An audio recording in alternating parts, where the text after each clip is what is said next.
الحمد لله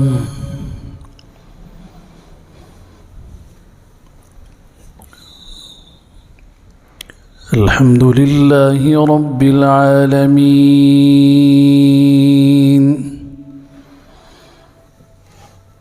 والصلاة والسلام على سيد المرسلين وخاتم النبيين،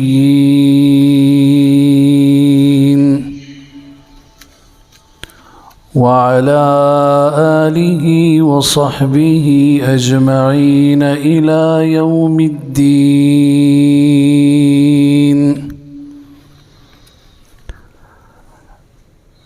أما بعد، فأعوذ بالله من الشيطان الرجيم. بسم الله الرحمن الرحيم.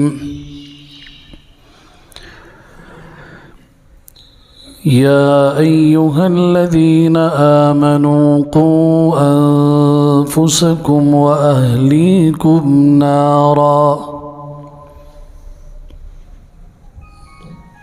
وقال سبحانه وتعالى: رب هب لي من الصالحين. وقال عز وجل: ربنا هب لنا من أزواجنا وذرياتنا قرة أعين واجعلنا للمتقين إماما. وعن أبي هريرة رضي الله تعالى عنه قال: قال رسول الله صلى الله عليه وسلم: تنكح المرأة لأربع: لمالها ولجمالها ولحسبها ولدينها، فاظفر بذات الدين تربت يداك. وعن عبد الله بن عباس رضي الله تعالى عنهما قال: